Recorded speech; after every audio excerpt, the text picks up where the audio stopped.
As I'm tapering and carb loading this week ahead of a big ultra marathon race on Sunday, I think it's probably a good time to talk about carb loading, the benefits of it, my experiences of carb loading in the past. One big learning point, I think one time where I didn't carb load and learned quite a lot, and I'll go into that quite shortly. I think it's first important to outline the principles of carbohydrate loading. It's intended to provide your body or your cells and with energy by maximizing your glycogen levels within your muscles. So after a period of long training, where particularly for endurance events, longer runs, marathons, ultra distance events, anything from marathon upwards really, or a 20-mile race, I guess, if you're used to 20-mile races, you need to carb load to give yourself the energy to stop yourself from hitting the wall, as it's called, as it's known in running, which is when your body runs out of energy, you haven't got any reserves, you haven't got any stores in your muscles, and you basically can't keep going at the same intensity. It's most important for high intensity work, so low intensity work where your heart rate's quite low, you know, really long ultras, 120 beats per minute, that sort of average. Carb loading isn't really as important because fat becomes more of an energy source, but it's still important to maximize your energy stores. So I still use it in preparation for ultra marathons as well. It helps with the climbs, it helps with any faster sections, so that you've just got that intensity to work using glycogen as an energy source, which can get you a lot higher intensity than fat. But previously, training for marathons, I tried carb loading for my first 2 or 3 marathons.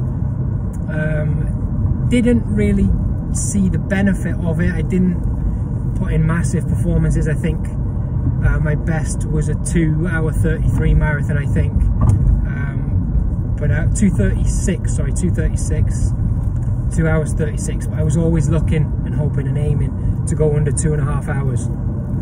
So based on that logic, I didn't think that carb loading had worked that well for me in the past.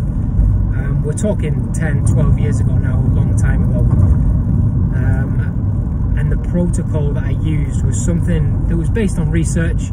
It was 5 days before you do a depletion session. So I think it was the session that I was doing was, I think it was 12 200-meter sprints uphill with a walk back down. So just to deplete your energy stores, so that your body's in a position to want to take and store all the carbohydrates that you eat in your muscles and in your liver. So you do that session 5 days before your marathon, and then you eat 10 grams per kilogram of body weight of carbohydrates. So the best way that I found to do that was to add in a high carbohydrate snack in the day, and to substitute the protein in my meals for extra carbohydrate. So before, it would be just double helpings of rice, double helpings of pasta.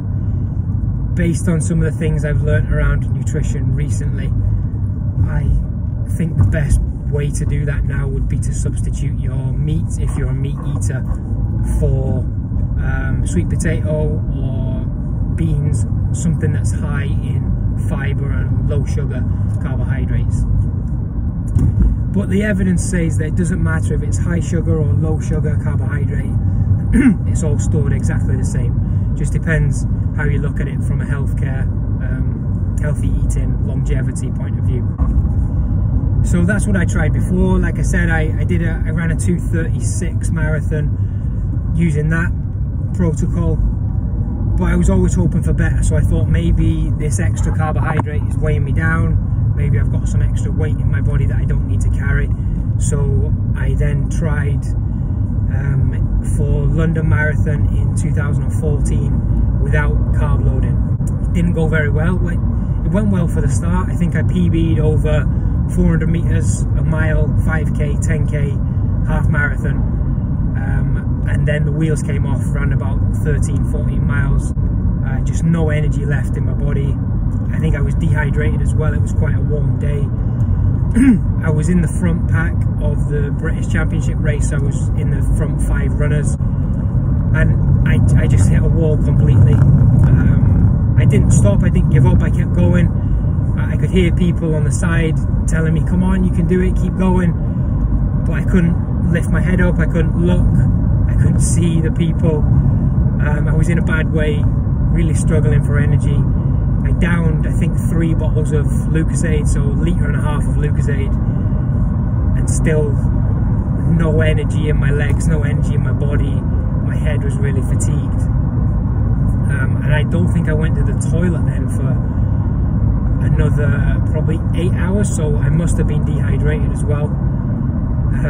So I was in a bad way. I think I finished in about 2:47 or 2:49, 2 hours 47, 2 hours 49, which is an okay time. No, nothing I was pleased with at the time. But after that, I then carb loaded for my next marathon, where I ran my PB in 2 hours 31. So I do think it's important having experienced both sides. I'd like to do another marathon with carb loading based off my current training to see what I can do, see if I can dip under 2 hours 30. But hopefully I can do that this Sunday on the track as part of the Barry 40, because they'll be taking my splits over the marathon distance as well. So it'll be interesting to find out there. I'll be carb loading at the minute. I think it's really important to, especially when there's a high intensity in the race, where you're going to be working outside that zone 2, in zone 3, creeping into zone 4. If you're touching 140s, 150s for your average heart rate, you need carbohydrate to fuel that. Fat won't give you that intensity. It's good to have fat there to keep you going and act as an energy source as well, but I think carbohydrate is going to be the most important source of energy for those higher intensity, long duration events. This time I haven't used the depletion protocol, and for my last 2 ultras as well, I haven't used the depletion protocol, because I think the training that I'm doing puts me in a depleted state anyway, and just reducing my mileage on those 3 carb loading days, increasing my carbohydrate intake, will be sufficient to give me those increased energy stores. I'll put a little bit of weight on, which is acceptable, nothing really to worry about, as long as it's weight that's working for me, it's muscle fuel, and we'll see how things go. Feeling good at the minute. Today's been a good day training wise, done 16.5 miles, whereas I'll normally do about 26.5, so feeling quite fresh and looking forward to the rest of the taper and the carb load. Don't forget to subscribe to this channel if you enjoy this content. I'll be putting more running and endurance, distance, ultra running content on this channel. Let me know what topics you'd like me to talk about. I've got 12 to 14 years worth of endurance running experience, where I've made or heard of pretty much every mistake in the book. So if there's anything you want to know about, let me know. I can share that information with you on here. I can find other people with that information as well, and let's help you reach your optimal performances as well.